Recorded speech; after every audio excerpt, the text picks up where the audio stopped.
On parlait précédemment de pourquoi optimiser un article existant en SEO notamment. Et aujourd'hui, on va vous parler de 3 conseils pour optimiser vraiment votre contenu existant. On va vous donner un conseil chacun et le premier conseil va vous être divulgué par Christelle. Alors écoutez bien. Ouais, alors comme premier conseil, moi, ça serait vraiment de pas oublier l'utilité principale d'optimiser le contenu existant. Ça a quand même un but SEO et le but en SEO, c'est de passer devant ses concurrents, c'est d'être meilleur ou du moins d'être perçu comme meilleur sur un sujet par Google. Donc pour ça, vous aurez beau faire le meilleur contenu qui soit, s'il est un petit peu moins bon que vos concurrents, ça passera pas. Donc vous ne pouvez pas passer à côté de cette étape-là, qui est d'aller voir ce que font vos concurrents, d'aller voir qu'est-ce qu'ils ont mis dans leurs articles, alors que ce soit en termes de contenu, quelle est la quantité, est-ce qu'ils ont parlé de différents sujets, jusqu'à quel point ils ont développé le vocabulaire autour du sujet, mais aussi autour de la forme, c'est-à-dire est-ce qu'ils ont mis des vidéos, est-ce qu'ils ont mis des images, est-ce qu'il y a des tableaux, est-ce qu'ils ont mis des listes à puces, etc. Et du coup, d'essayer de voir pour être au moins aussi complet et aussi pertinent sur le sujet que ce que vos concurrents, et là vos concurrents en termes de SEO, ce que vos concurrents vont pouvoir proposer. C'est vraiment l'étape essentielle, je trouve, pour voir ce qui manque dans votre article ou votre contenu à vous. Tout à fait. Et moi, du coup, je rebondis sur ce que tu as dit. Pour le conseil numéro 2, c'est partir des concurrents, ok. Et il faut considérer ça comme un jeu. Faut vraiment prendre du plaisir à aller voir les concurrents et justement voir ce qu'ils ont fait pour faire encore mieux qu'eux. Mais vraiment jouer avec les éléments, voir ce qui peut être amélioré, bien sûr. Il faut aussi penser à aller droit au but, ne pas trop s'éparpiller, mais toujours garder l'objectif de votre article en tête, parce que les concurrents peuvent avoir des objectifs aussi différents des vôtres. Donc, ça peut être la conversion, ça peut être attirer des visiteurs, ça peut être mener vers une autre page, ou voilà, peu importe. Mais ne perdez jamais de vue votre objectif, tout en prenant du plaisir à regarder ce que font les concurrents. Et chose importante, il ne faut pas non plus que ça prenne plus de temps que la création d'un article. À toi, Mathieu. Oui, alors moi, mon conseil, il va être très simple. Si vous voulez optimiser votre contenu existant, j'ai fait une formation pour ça. Il vous suffit de l'acheter et vous aurez tous les conseils. Est-ce que vous avez autre chose à rajouter? Non, c'est une blague, bien sûr. Même si c'est également la réalité, il faut se former pour être plus pertinent, mais vous formez aussi en regardant cette vidéo YouTube et on va vous donner un autre conseil qui est en fait celui qu'en référencement, il faut bien comprendre qu'il y a tout un tas de critères qui sont importants. C'est pas parce qu'il y en a juste un qui sera bien que vous serez devant tous vos concurrents. On l'a dit avec Christelle et Adeline, il y a beaucoup de concurrents, ils ont fait du bon boulot, il va falloir les dépasser. Et c'est justement le travail supplémentaire que vous allez faire sur tout un tas de petites choses qui va faire que vous serez meilleur que eux. Et donc, le but, c'est d'identifier les bons critères sur lesquels vous allez travailler et faire en sorte que vous soyez excellent sur ces critères-là. Être excellent, ça veut dire faire une balise title aux petits oignons. Ça veut dire avoir une bonne optimisation sémantique. Ça veut dire voilà, tout un tas de critères comme ça sur lesquels il faut porter une attention très particulière et chercher à être vraiment très très bon sur des basiques en fait. C'est en utilisant le maximum de potentiel des choses qui peuvent être basiques que vous aurez le maximum de résultats derrière. Et ça vous permettra aussi d'avoir une vision globale de l'objectif de cet article-là. Adeline en parlait en parlant de conversion.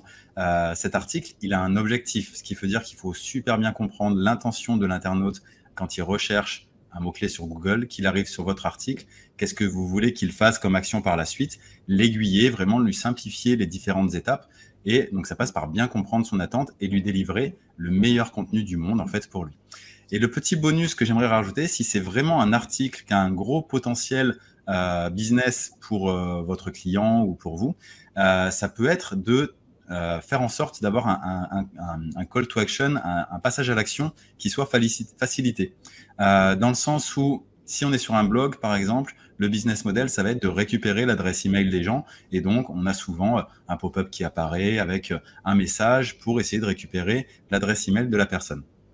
Si on est sur un article qui a beaucoup de potentiel, on peut imaginer créer un bonus vraiment spécifique pour cet article-là, qui soit vraiment en corrélation avec ce que recherche l'internaute. Ce qui va faire qu'on va avoir un taux de téléchargement qui sera normalement meilleur. En tout cas, c'est ce qu'on va viser et on va apporter beaucoup plus de valeur ajoutée à l'internaute. Et c'est vraiment ce qu'on vise en bossant le référencement et donc tout ce qu'il y a autour, c'est d'apporter le maximum de valeur à l'internaute. Et plus vous ferez ça, plus vous serez remercié dans votre business parce que vous allez réaliser du chiffre d'affaires, voilà, les actions que vous voulez, que vous recherchez. Est-ce que vous voulez rebondir sur quelque chose, les filles? Oui, moi j'aimerais bien rebondir en reprenant le rédacteur web et les prestations du rédacteur web. Parce que quand on est rédacteur web, on peut être amené à faire plusieurs choses pour son client. Ça peut être de la création d'articles, ça peut être de l'optimisation et ça peut être de la réécriture. Et bien souvent, on s'y perd et beaucoup de rédacs vont passer beaucoup de temps à en fait réécrire un article plutôt que simplement, entre guillemets, l'optimiser. C'est-à-dire qu'il faut quand même bien cadrer les collaborations. Et si on part d'un article qui est déjà très bien, on va dire bien optimisé, bien construit, et que là, c'est des optimisations pointues, aux petits oignons, comme tu dis, ok, donc ça, c'est de l'optimisation. Mais après, quand on nous donne une base d'article, on va dire, qui n'est pas optimisée, qui est, entre guillemets, mal écrit ou pas structuré, et que là, il faut tout refaire, tout réécrire et tout retravailler, c'est plus la même prestation. Donc, il faut faire quand même attention à bien cadrer les choses pour estimer au mieux le temps de travail qu'on va y passer. Et aussi pour que le client se rende compte du vrai travail qu'on fait pour lui et des résultats qui peuvent en découler par la suite. Voilà. Oui, et du coup, quand tu dis c'est plus la même prestation, ça veut dire que c'est pas le même tarif non plus, en fait. Je sais que pour toi, ça coule de source, mais juste pour bien expliciter, en fait, ça veut dire que une optimisation d'un article sur lequel vous allez passer 1 heure à votre taux horaire, si ça demande une réécriture complète sur laquelle vous allez passer une demi-journée, évidemment que vous n'allez pas le facturer autant. Et du coup, ça, comme le dit Adeline, ça s'explique au client, en fait, pour que ce soit entendable. Ça s'explique tout simplement au client de non, ça, c'est pas la même prestation. Et donc, en toute logique, c'est pas le même tarif et c'est pas les mêmes retombées potentielles non plus, quoi. Tout à fait. Ouais. Et sachant qu'on ne peut pas toujours identifier en amont la charge de travail qu'il va y avoir.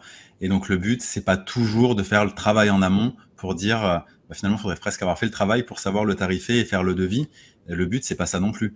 Donc, vous pouvez vous prémunir de ça parce que des fois, ça saute aux yeux. On voit que vraiment, il va y avoir vraiment un retravail, une réécriture quasiment complète de l'article. Et donc, vous pouvez faire votre devis en conséquence. Et d'autres fois, vous pouvez vous dire simplement que votre prestation, c'est de réoptimiser un article, mais mettre la condition de s'il y a plus de X% de l'article à réécrire, ça donnera lieu à un autre devis sur mesure que le client est libre d'accepter ou pas pour continuer le travail et le faire de la meilleure façon. C'est plusieurs pistes comme ça à exploiter. Yes. On a fait le tour de la question sur les conseils pour optimiser le contenu existant d'après vous? Yes. Tout à fait. Alors, déjà, merci à tous pour votre écoute parce que vous nous laissez des commentaires et vous appréciez bien ce format. Je crois qu'on apprécie bien aussi, nous, de faire ça en équipe, ces petites vidéos, ces petites bulles. Qu'est-ce que vous en pensez, Adeline et Christelle? Ouf, non, pas trop. On le fait parce qu'il faut le faire, hein. C'est le boulot, quoi. Boulot. C'est pour te Vivement faire que ça plaisir. se finisse. Ouais. Bon, malgré l'apparence trompeuse qu'elles essayent de faire passer, elles sont super contentes, je le dis pour elles, parce que ça transpire pas la joie ici. Hein. Mais si, franchement. Non, je sais. Alors, autant, il y a 1 an de ça, on n'était pas trop partante pour faire des vidéos ou des directs ou montrer notre tête, tout simplement. Et maintenant qu'on est beaucoup plus à l'aise avec notre tête, et la tête des autres d'ailleurs, moi ça va, vous êtes pas mal. Et du coup, ça passe mieux et ça fait plaisir de te rejoindre dans tes vidéos YouTube, Mathieu.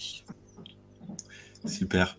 Écoutez, c'est un plaisir aussi de partager l'écran avec vous. Et puis, je trouve que c'est plus intéressant aussi pour les internautes de pouvoir avoir 3 avis, 3 angles de vue d'un sujet. Donc, n'hésitez pas à nous le dire en commentaire si vous aussi, vous appréciez bien les vidéos. Si vous avez des suggestions aussi de ce que vous voudriez qu'on vous propose comme contenu, par exemple.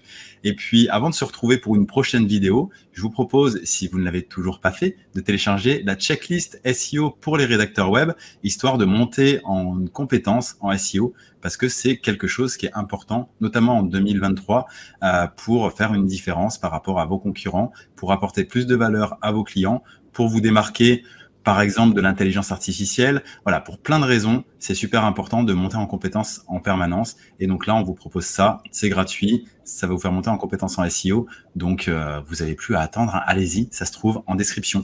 Mon bras est là, voilà, non ici, voilà. À très bientôt pour une prochaine vidéo. Salut.